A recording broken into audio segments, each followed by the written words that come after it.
بسم اللہ الرحمن الرحیم۔ ناظرین السلام علیکم۔ آج ہے 23 اگست اور دن ہے جمعۃ المبارک سال 2019۔ تو آج کل ہم نے آپ کو بتایا تھا کہ آج سپریم کورٹ نے ججمنٹ اناؤنس کرنی تھی، وہ اناؤنسمنٹ کر دی۔ ویڈیو جو سکینڈل تھا، آڈیو ویڈیو سکینڈل جج ارشد ملک صاحب کے بارے میں، تو ہم نے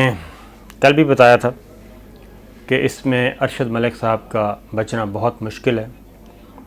لیکن آج کی جو ججمنٹ آئی ہے اس میں وہ اتنی سخت ججمنٹ ہے، لوگوں کو سمجھ نہیں آ رہی، اور لوگ ابھی تک سمجھنے کی کوشش کر رہے ہیں، کیونکہ بہت سادگی سے اور بہت مختصر ججمنٹ ہے، لیکن سادگی سے وہ بہت ہی کیا کہنا چاہیے کہ بھاگنے کے تمام راستے سپریم کورٹ نے بند کر دیے ہیں۔ جو ایک اسکرپٹ تیار کیا تھا شریف فیملی نے کہ اس جو سکینڈل کے بعد ایک طوفان لایا جائے گا، سیاسی بیانیے کی بنیاد پہ سارا کا جو احتساب کا پروسیس ہے اس کو کویشچن کیا جائے گا، اور سارے پروسیس پہ عدم اعتماد کرتے ہوئے ایک جمع غفیر لوگوں کا باہر ہوگا، اور یہ سب کچھ تہس نہس ہو جائے گا، اور نواز شریف صاحب کی سزائیں جو ہیں ان کو دی گئیں وہ ساری کالعدم ہو جائیں گی، اور نواز شریف صاحب باہر آ جائیں گے۔ یہ ایک پلان تھا، اور جو پلان آج سپریم کورٹ نے ناکام بنا دیا ہے، اور سپریم کورٹ کی اس ججمنٹ کے بعد آڈیو ویڈیو سکینڈل جو ہے وہ الٹا یہ کیا کہنا چاہیے شریف فیملی کے گلے کی ہڈی بن گیا ہے، یہ نہ اگلا جائے گا یا نہ نگلا جائے گا۔ اس کی ریزن میں بتا دوں، اور جو یہ ریلیف حاصل کرنا چاہ رہے تھے ایک سکینڈلائز طریقے سے یہ سارے معاملے میں، اس کے بھی آج راستے بند ہو گئے ہیں۔ ارشد ملک صاحب کے بارے میں تو سپریم کورٹ نے جو کہا وہ تو کھلم کھلا، اس میں تو کوئی شک شبے کی گنجائش نہیں ہے۔ ہم نے بہت پہلے آپ کو بتایا تھا کہ اس سارے معاملے میں جو پہلی کیجویلٹی ہوگی وہ ہوگی جج ارشد ملک کی، کیونکہ ضابطۂ اخلاق جو ہے ججوں کا اس میں کوئی 1% بھی گنجائش نہیں تھی۔ جو کچھ ارشد ملک صاحب کرتے رہے، اور پھر انہوں نے اپنے ہائیسٹ فورم کو، اپنے امیڈیٹ باس اسلام آباد ہائی کورٹ کو بھی رپورٹ نہیں کیا، اور سپریم کورٹ میں بھی رپورٹ نہیں کیا کہ ان کے ساتھ کیا چل رہا ہے۔ تو جو پریما فیشائے بادی النظر میں آج سپریم کورٹ نے بھی یہ بتا دیا ہے کہ یہ ایک شرمناک کردار تھا، اور ارشد ملک صاحب اپنے کردار کی وجہ سے ولنریبل تھے، اور آسان ہدف تھا بلیک میل ہونے کے لیے، لہٰذا جو چیزیں انہوں نے نہیں کہیں وہ یہی ہیں کہ ایسا جو سپریم کورٹ کی اگر آپ ججمنٹ پڑھیں تو سپریم کورٹ اس نتیجے پہ لگتا ہے پہنچی ہے کہ ارشد ملک صاحب ملے ہوئے تھے، اور یہ سب کچھ جو کچھ ہوا، یہ سارا جو ایک پلاٹ تیار کیا گیا، اس کا مقصد اعلیٰ عدلیہ کو بھی بدنام کرنا تھا، اور جو احتساب کا پروسیس شروع ہوا ہے اس کو بھی ملیا میٹ کرنا تھا، جس کی وجہ سے سب سے پہلے سپریم کورٹ نے ارشد ملک صاحب کو فارغ کیا، اور اب ان کی جو سروس ہے اس کا کوئی گنجائش نہیں ہے کہ وہ دوبارہ اپنی سیٹ پہ بیٹھ سکیں گے۔ زیادہ امکان یہی ہے کہ ان کو فارغ کر دیا جائے گا، اور ڈسپلنری کمیٹی جو ہے وہ بن چکی ہے، اور آئندہ ایک ہفتے کے اندر اندر اس کا اجلاس بھی ہو جائے گا لاہور ہائی کورٹ میں، تو ان کا جو ڈکلائن ہے وہ باقاعدہ طور پہ سسپینڈ ہو چکے ہیں۔ اب آتے ہیں آگے جو ہے آڈیو ویڈیو سکینڈل کے بارے میں سپریم کورٹ نے اپنی ججمنٹ میں کیا کہا۔ جو ان کا ٹارگٹ تھا، جو ان کا ہدف تھا، جو ان کی پلاننگ تھی، وہ یہ تھی کہ جناب بس اب نواز شریف صاحب کی سزائیں ختم، اور ان کو فوری طور پہ رہا کیا جائے۔ وہ سارے کا سارا پلان جو ہے وہ ناکام ہو گیا ہے، اور سپریم کورٹ نے آج اپنی ججمنٹ میں یہ لکھ دیا ہے کہ اسلام آباد ہائی کورٹ اس بات کا تعین کرے گی اور آڈیو ویڈیو جو ان کے پاس میٹیریل ہے اگر تو اس کو پیس آف ایویڈنس شہادت کے طور پہ اگر انہوں نے استعمال کرنا ہے تو اس کو پھر کورٹ آف لاء میں لایا جائے گا۔ اسلام آباد ہائی کورٹ پہلے اس بات کا تعین کرے گی کہ آیا اس کی ضرورت بھی ہے یا نہیں، اور پھر جو اس آڈیو ویڈیو میٹیریل کو پرکھنے کا طریقہ کار ہے وہ پھر اپنایا جائے گا، اور وہ کیا ہے؟ وہ ہے کہ اوریجنل آدمی آئے، یعنی کہ ناصر بٹ صاحب، مریم بی بی تو نامعلوم کہہ رہی ہیں، ناصر بٹ صاحب آئیں،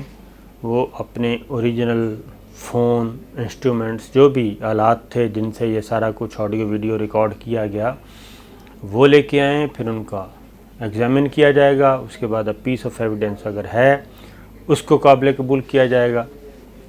یہ سارا کچھ پہلے ثابت کرنا پڑے گا اور پھر جا کے کہیں، اور سپریم کورٹ نے اسلام آباد ہائی کورٹ کے لیے یہ کہا ہے کہ وہ بالکل اس ججمنٹ سے قطع نظر اپنا کام میرٹ پہ کرے، اپیلوں کا فیصلہ میرٹ پہ سنے اور میرٹ پہ ان اپیلوں کو دیکھے جس کے مطابق احتساب عدالت سے ان کو سزائیں ہوئی ہیں۔ اس لیے یہ چیپٹر تو ہو گیا کلوز۔ اب اگلی بات، پھر سپریم کورٹ نے یہ بھی کہا کہ کیونکہ یہ جو آڈیو ویڈیو سکینڈل ہے اس کے بارے میں ایف آئی آر بھی درج ہو چکی ہے، ایف آئی اے اس کو انویسٹیگیٹ کر رہی ہے، لہٰذا ایف آئی اے اس کا انویسٹیگیشن جاری رکھے اور وہ اپنے سائبر کرائم ایکٹ کے تحت وہ مجرموں کو جو بھی سزا ملنی ہے وہ دے۔ اب اس میں کیا ہے؟ اس میں شہباز شریف صاحب انکاری، مریم بی بی انکاری ہو چکے ہیں، باقی جو پریس کانفرنس کے لوگ تھے وہ انکاری ہو چکے ہیں، بلکہ شہباز شریف صاحب نے مریم بی بی پہ ڈالا، مریم بی بی نے ایک نامعلوم شخص پہ ڈال دیا، جبکہ ایف آئی اے نے اس دن جو پریس کانفرنس ہوئی تھی وہ ساری پریس کانفرنس کی کاپی پیمرا سے لے لی ہے اور پوری کی پوری لی ہے، اس میں ایک ایک لفظ لکھ لیا گیا ہے، تحریر میں لے آئے ہیں، اس کی سی ڈیز تیار کی گئی ہیں، اور اس میں جو ان کے پولیٹیکل سیکرٹری تھے لیپ ٹاپ ان کے پاس تھا، مریم بی بی کے پولیٹیکل سیکرٹری تھے ان کے پاس تھا لیپ ٹاپ، وہی سب کچھ یہ کر رہے تھے اور مریم بی بی کے کہنے پہ کر رہے تھے، لہٰذا یہ چیز ہو گئی ہے۔ اور اب اگر یہ آڈیو ویڈیو کی ریکارڈنگ سچ ثابت ہوتی ہے تو پھر یہ ریکارڈنگ کیسے کی گئی وہ ایک الگ مقدمہ ہے، اس کے لیے سامنا کرنا پڑے گا شہباز شریف صاحب، مریم بی بی،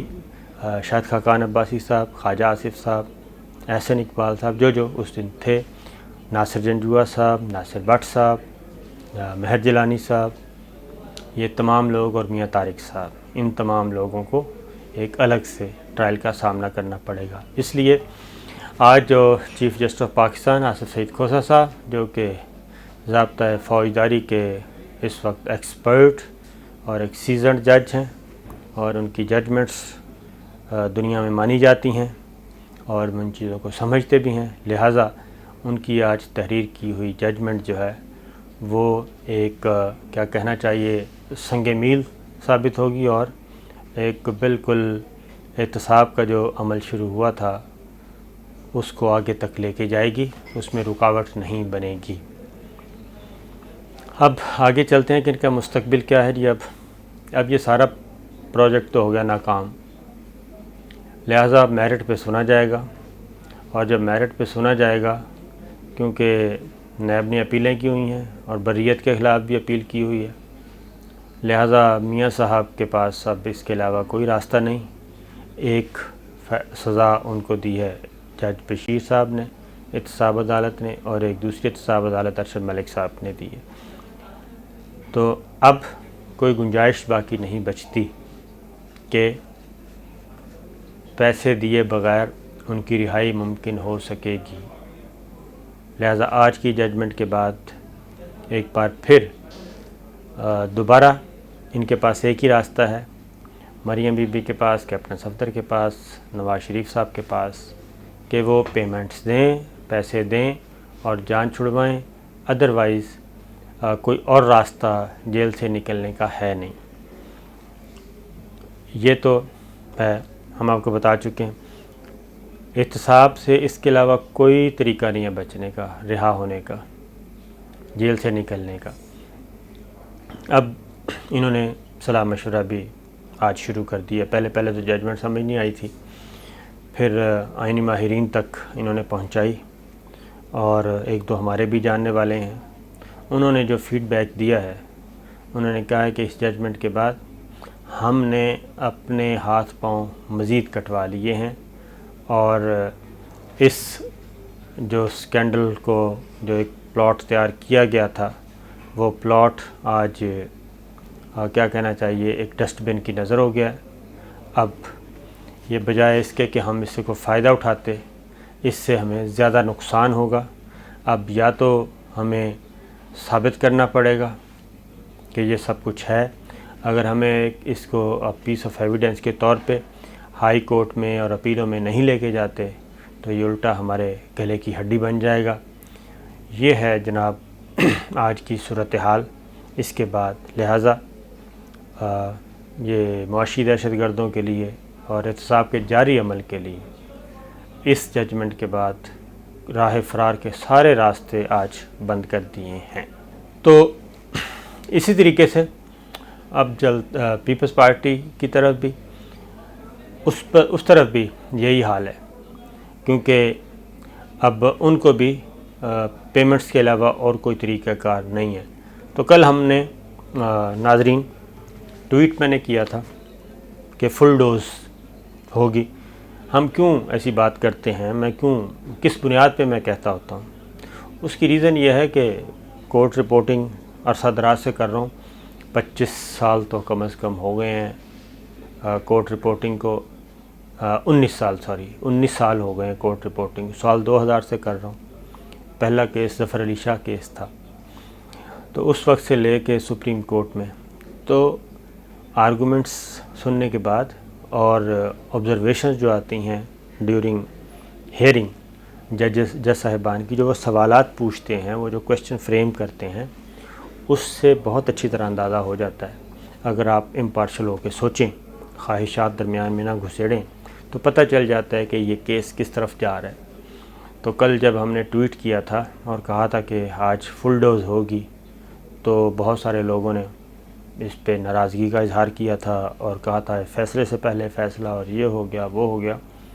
تو کہنے کا مطلب یہ ہے کہ اس وقت سپریم کورٹ میں نہ تو کوئی افتخار چودھری صاحب ہیں، نہ ہی ان کے کوئی جاننے والے ہیں، بلکہ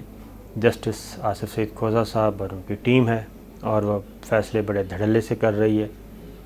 اور کسی کو انگلی اٹھانے کی جرت نہیں ہے۔ اس کی ریزن یہ ہے کہ یہ تو ارشد ملک صاحب کا معاملہ تھا، اعجاز الاحسن صاحب تھے جو سپریم کورٹ کے جج ہیں، وہ تھے سپرویژن کر رہے تھے، نگران جج مقرر کیے گئے تھے، ان کے گھر پہ تو فائرنگ بھی کروائی تھی۔ اس لیے اس سے زیادہ کچھ نہیں کہیں گے، مزید آپ کو اپڈیٹ کرتے رہیں گے۔ اللہ حافظ۔